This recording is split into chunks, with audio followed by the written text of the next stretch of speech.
ನಮಸ್ತೆ ವೀಕ್ಷಕರೇ, ನಾನು ಈ ದಿನ ಕೇವಲ 5 ನಿಮಿಷದಲ್ಲಿ ದಿಢೀರಾಗಿ ಒಂದು ಸ್ವೀಟ್ ಮಾಡೋದು ಹೇಗೆ ಅಂತ ತೋರಿಸ್ಕೊಡ್ತಾ ಇದ್ದೀನಿ. ಮನೆಗೆ ಯಾರಾದರೂ ಗೆಸ್ಟ್ ಬಂದರೆ ಅಥವಾ ನೆಂಟರು ಬಂದರೆ ದಿಢೀರಾಗಿ ಈ ರೀತಿ ಸ್ವೀಟ್ ಮಾಡಿ ನೋಡಿ.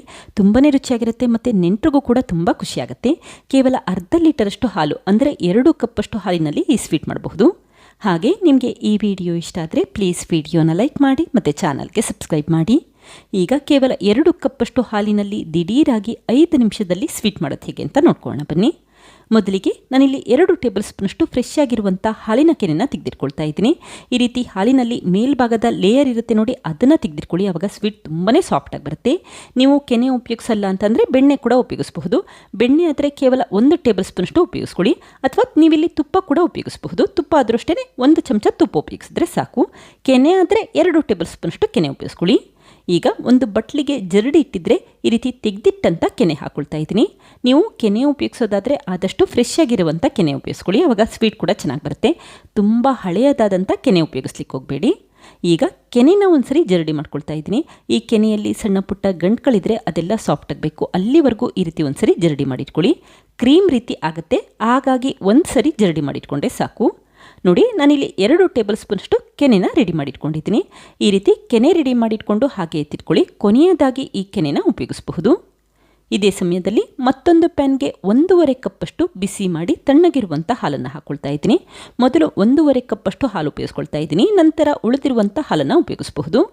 ಈಗ 5 ಟೇಬಲ್ ಸ್ಪೂನಷ್ಟು ಸಕ್ಕರೆ ಹಾಕ್ಕೊಳ್ತಾ ಇದ್ದೀನಿ. ನೀವಿಲ್ಲಿ ಸಿಹಿ ನೋಡಿ, ನಿಮಗೆ ಸಿಹಿ ಎಷ್ಟು ಬೇಕೋ ಅಷ್ಟು ಪ್ರಮಾಣದಲ್ಲಿ ಸಕ್ಕರೆ ಉಪಯೋಗಿಸ್ಕೊಳ್ಳಿ, ಇಷ್ಟೇ ಉಪಯೋಗಿಸ್ಬೇಕು ಅಂತೇನಿಲ್ಲ.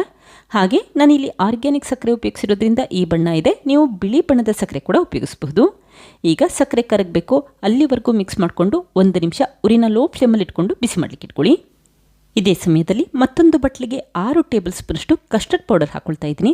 ಕಸ್ಟರ್ಡ್ ಪೌಡರ್ ಅಂತ ಅಂದರೆ ಮನೆಯಲ್ಲಿ ಫ್ರೂಟ್ ಸಲಾಡ್ ಮಾಡಲಿಕ್ಕೆ ಅಂತ ಇಟ್ಟಿರ್ತಿರಲ್ಲ, ಆ ಕಸ್ಟರ್ಡ್ ಪೌಡರ್ನ ಉಪಯೋಗಿಸ್ಕೊಳ್ಳಿ. ಆವಾಗ ಫ್ಲೇವರ್ ಚೆನ್ನಾಗಿ ಬರ್ತಾ ಇರುತ್ತೆ ಮತ್ತು ತುಂಬ ರುಚಿಯಾಗಿ ಈ ಸ್ವೀಟ್ ಬರುತ್ತೆ. ಕೇವಲ 6 ಚಮಚ ಕಸ್ಟರ್ಡ್ ಪೌಡರ್ ಉಪಯೋಗಿಸಿದ್ರೆ ಸಾಕು. ನಂತರ ಬಿಸಿ ಮಾಡಿ ತಣ್ಣಗಿರುವಂಥ ಹಾಲನ್ನು ಹಾಕ್ಕೊಳ್ತಾ ಇದ್ದೀನಿ. ನಾನಿಲ್ಲಿ 1/4 ಕಪ್ಗಿನ ಸ್ವಲ್ಪ ಜಾಸ್ತಿ ಪ್ರಮಾಣ ಅಥವಾ ಅರ್ಧ ಕಪ್ಗಿನ ಸ್ವಲ್ಪ ಕಡಿಮೆ ಪ್ರಮಾಣದಲ್ಲಿ ಹಾಲನ್ನು ಉಪಯೋಗಿಸ್ಕೊಂಡಿದ್ದೀನಿ. ಅಂದರೆ 5ರಿಂದ 6 ಟೇಬಲ್ ಸ್ಪೂನಷ್ಟು ಹಾಲನ್ನು ಉಪಯೋಗಿಸ್ಕೊಳ್ಳಿ. ಈಗ ಈ ಮಿಶ್ರಣದಲ್ಲಿ ಗಂಟುಗಳಿರಬಾರ್ದು, ಆ ರೀತಿ ಒಂದ್ಸರಿ ಚೆನ್ನಾಗಿ ಮಿಕ್ಸ್ ಮಾಡಿಟ್ಕೊಳ್ಳಿ.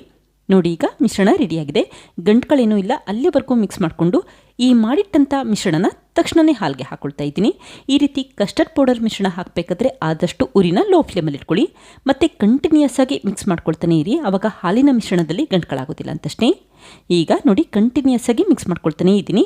ಈ ಮಿಶ್ರಣ ಗಟ್ಟಿಯಾಗಬೇಕು, ಅಲ್ಲಿವರೆಗೂ ಮಿಕ್ಸ್ ಮಾಡಿಟ್ಕೊಳ್ಳಿ. ಒಂದು 3ರಿಂದ 4 ನಿಮಿಷದಲ್ಲೆಲ್ಲ ಮಿಶ್ರಣ ಬೇಗ ರೆಡಿ ಆಗಿಬಿಡುತ್ತೆ ಮತ್ತು ಸ್ವೀಟ್ ಕೂಡ ರೆಡಿಯಾಗುತ್ತೆ.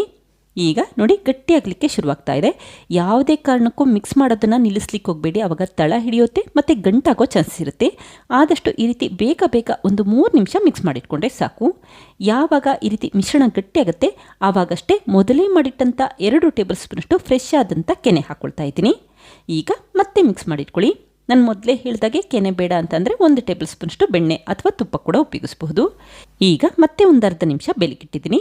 ಹಾಗೆ ಈ ಸ್ವೀಟ್ ಮಿಶ್ರಣ ಬೆಂದಿದೆಯೋ ಇಲ್ಲವೋ ಅಂತ ನೋಡಲಿಕ್ಕೆ ಈ ರೀತಿ ಸ್ಪೂನ್ಗೆ ಸ್ವೀಟ್ ಮಿಶ್ರಣ ತೆಳುವಾಗಿ ಅಂಟಿರಬೇಕು, ಆವಾಗ ಚೆನ್ನಾಗಿ ಬೆಂದಿದೆ ಅಂತ ಅರ್ಥ. ನೀವು ತಕ್ಷಣವೇ ಸ್ಟವ್ ಆಫ್ ಮಾಡ್ಕೋಬಹುದು. ನಾನಿಲ್ಲಿ ಫ್ಲೇವರ್ಗೋಸ್ಕರ 1/4 ಟೀ ಸ್ಪೂನಷ್ಟು ಏಲಕ್ಕಿ ಪುಡಿ ಕೂಡ ಹಾಕ್ಕೊಳ್ತಾ ಇದ್ದೀನಿ.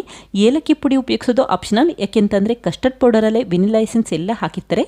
ಬೇಕಿದ್ದರೆ ಏಲಕ್ಕಿ ಪುಡಿ ಉಪಯೋಗಿಸಿ, ಬೇಡ ಅಂತಂದರೆ ಹಾಕಲಿಲ್ಲ ಅಂದರೂ ಕೂಡ ನಡೆಯುತ್ತೆ. ಈಗ ಒಂದ್ಸರಿ ನೀಟಾಗಿ ಮಿಕ್ಸ್ ಮಾಡಿಕೊಂಡು ತಕ್ಷಣವೇ ಸ್ಟವ್ ಆಫ್ ಮಾಡ್ಕೊಳ್ಳಿ. ಈಗ ನಾನಿಲ್ಲಿ ಒಂದು ಮೌಲ್ಡ್ ಮತ್ತು ಒಂದು ಸ್ಟೀಲ್ ಬಟ್ಲಿಗೆ ಸ್ವಲ್ಪ ತುಪ್ಪ ಹಾಕಿ ಸ್ಪ್ರೆಡ್ ಮಾಡ್ಕೊಳ್ತಾ ಇದ್ದೀನಿ. ತುಪ್ಪ ಇದ್ದರೆ ಉಪಯೋಗಿಸಿ, ಇಲ್ಲ ಅಂತಂದರೆ ಎಣ್ಣೆ ಉಪಯೋಗಿಸಬಹುದು. ಹಾಗೆ ಮನೆಯಲ್ಲಿ ಈ ರೀತಿ ಮೌಲ್ಡ್ ಇದ್ದರೆ ಉಪಯೋಗಿಸಿ, ಮೌಲ್ಡ್ ಇಲ್ಲ ಅಂತಂದರೆ ಸ್ಟೀಲ್ ಬಟ್ಲಿಗೆ ಹಾಕಿ ಸ್ವೀಟ್ ಮಿಶ್ರಣನ ತೆಗೆದಿಟ್ಕೋಬಹುದು. ಯಾವ ರೀತಿ ಪಾತ್ರೆ ಇರುತ್ತೆ ಅದೇ ಪಾತ್ರೆನ ಉಪಯೋಗಿಸ್ಕೊಳ್ಳಿ, ಸ್ವೀಟ್ ಕೂಡ ಪರ್ಫೆಕ್ಟಾಗಿ ಬರುತ್ತೆ. ಇದೇ ರೀತಿ ಮೌಲ್ಡ್ನೇ ಉಪಯೋಗಿಸ್ಬೇಕು ಅಂತೇನಿಲ್ಲ. ಈಗ ಮಾಡಿಟ್ಟಂಥ ಸ್ವೀಟ್ ಮಿಶ್ರಣನ ಈ ರೀತಿ ಮೌಲ್ಡ್ಗೆ ಹಾಕ್ಕೊಳ್ತಾ ಇದ್ದೀನಿ. ಆದಷ್ಟು ಸ್ವೀಟ್ ಮಿಶ್ರಣನ ತಣ್ಣಗಾಗಲಿಕ್ಕೆ ಬಿಡ್ಲಿಕ್ಕೆ ಹೋಗಬೇಡಿ, ಬಿಸಿ ಇರಬೇಕಾದ್ರೆ ಬೇಗ ಈ ರೀತಿ ಬಟ್ಲಿಗೆ ಹಾಕಿ ಸೆಟ್ ಆಗಲಿಕ್ಕೆ ಹಾಗೆ ಇಟ್ಬಿಡಿ. ಈಗ ಸ್ವೀಟ್ ಮಿಶ್ರಣ ಹಾಕಿದ ನಂತರ ಬಟ್ಲುಗಳನ್ನ 1-2 ಬಾರಿ ನೆಲಕ್ಕೆ ಟ್ಯಾಪ್ ಮಾಡ್ಕೊಳ್ತಾ ಇದ್ದೀನಿ. ಏರ್ ಬಬಲ್ಸ್ ಇದ್ದರೆ ಅದೆಲ್ಲ ಹೊಟ್ಟೋಗುತ್ತೆ. ನಂತರ ಈ ಬಟ್ಲುಗಳನ್ನ ಒಂದು 5 ನಿಮಿಷ ಫ್ರಿಜ್ಜಲ್ಲಿ ಸೆಟ್ ಆಗಲಿಕ್ಕೆ ಹಾಗೆ ಇಡ್ತಾ ಇದ್ದೀನಿ. ಫ್ರಿಜ್ಜಲ್ಲಾದರೆ ಒಂದು 5 ನಿಮಿಷನಾದರೂ ಹಾಗೆ ಇಟ್ಬಿಡಿ.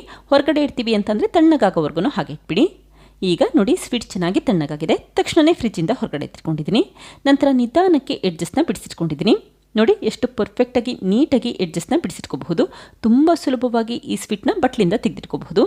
ಈಗ ಒಂದು ಪ್ಲೇಟ್ ಮೇಲೆ ನಿಧಾನಕ್ಕೆ ಮೌಲ್ಡ್ನ ಉಲ್ಟಾ ಮಾಡಿಟ್ಕೊಂಡಿದ್ದೀನಿ. ನೋಡಿ ಎಷ್ಟು ಚೆನ್ನಾಗಿ ನೀಟಾಗಿ ಡಿಸೈನ್ ಬಂದಿದೆ ಅಂತ ಗೊತ್ತಾಗ್ತಾ ಇದೆ. ಹಾಗೆ ಸ್ವೀಟ್ ಅಂತೂ ತುಂಬಾ ಸಾಫ್ಟಾಗಿರುತ್ತೆ. ಈಗ ಬಟ್ಲಲ್ಲಿರುವಂಥ ಸ್ವೀಟ್ನು ಕೂಡ ಒಂದು ಪ್ಲೇಟ್ಗೆ ಎತ್ತಿಟ್ಕೊಂಡಿದ್ದೀನಿ. ಈಗ ನಿಧಾನಕ್ಕೆ ಚಾಕುವಲ್ಲಿ ಕಟ್ ಮಾಡ್ಕೊಳ್ತಾ ಇದ್ದೀನಿ. ನೋಡಿ ಜೆಲ್ಲಿ ಇರುತ್ತಲ್ಲ ಆ ರೀತಿ ಸ್ವೀಟ್ ಸಾಫ್ಟಾಗಿರುತ್ತೆ. ಒಂದ್ಸರಿ ಟ್ರೈ ಮಾಡಿ ನೋಡಿ, ಖಂಡಿತ ಮತ್ತೆ ಮಾಡ್ತೀರಾ. ನೋಡಿ ಈಗ ಎಷ್ಟು ಸಾಫ್ಟಾಗಿ ಬಂದಿದೆ ಅಂತ ಗೊತ್ತಾಗ್ತಾ ಇದೆ.